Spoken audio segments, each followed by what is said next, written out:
Hello সুপ্রিয় শিক্ষার্থী বন্ধুরা, আমরা চলে আসলাম নতুন একটি অ্যাসাইনমেন্ট ভিডিও নিয়ে। আজকের অ্যাসাইনমেন্টের বিষয় হচ্ছে সাধারণ বিজ্ঞান নবম শ্রেণীর। আজকের অ্যাসাইনমেন্টের নাম্বার হচ্ছে 2, তৃতীয় সপ্তাহ। অলরেডি নবম শ্রেণীর শিক্ষার্থী বন্ধুরা সাধারণ বিজ্ঞানের অ্যাসাইনমেন্ট 1 দ্বিতীয় সপ্তাহে কমপ্লিট করেছে। চলো আমরা আজকের অ্যাসাইনমেন্ট দেখে নিই। তার শুরুতে আমরা অবশ্যই অ্যাসাইনমেন্টের প্রশ্নটা আগে দেখে নিব, অ্যাসাইনমেন্টের প্রশ্নে কি বলেছে। তবে অবশ্যই যারা আমাদের ভিডিওটি দেখছো তারা অবশ্যই আমাদের চ্যানেলটা সাবস্ক্রাইব করবে, কারণ আমরা তোমাদের জন্য কষ্ট করে ভিডিও মেক করছি। তোমরা অবশ্যই চ্যানেলটি সাবস্ক্রাইব করতে ভুলবে না, আর তোমাদের বন্ধুদের সাথে শেয়ার করবে যেন তারাও অ্যাসাইনমেন্টের সমাধান পেয়ে উপকৃত হতে পারে।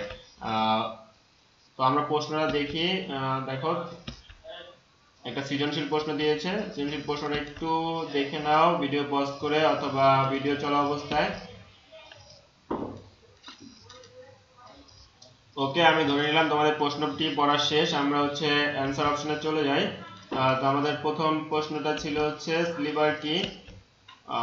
তো স্লিভারের সংজ্ঞাটা তোমরা এখান থেকে দেখে অবশ্যই লিখে নেবে, কারণ এইটা যদি আমি মুখে বলতে চাই এবং বুঝিয়ে দিতে চাই তাহলে অবশ্যই অনেক লং ভিডিও হয়ে যাবে।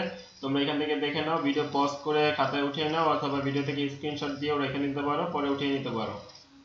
অবশ্যই তোমাদের কোনো যদি নতুন টপিকসের উপর, নতুন কোনো সাবজেক্টের উপর যদি কোনো ধরনের অ্যাসাইনমেন্ট কমপ্লিট করার প্রয়োজন পড়ে তাহলে তোমরা অবশ্যই ভিডিওর কমেন্টে কমেন্ট করে দিবে। আমরা অবশ্যই সেটার উপর ভিডিও তৈরি করার চেষ্টা করব। তোমরা প্রশ্নগুলো দেখে নাও, উত্তরগুলো।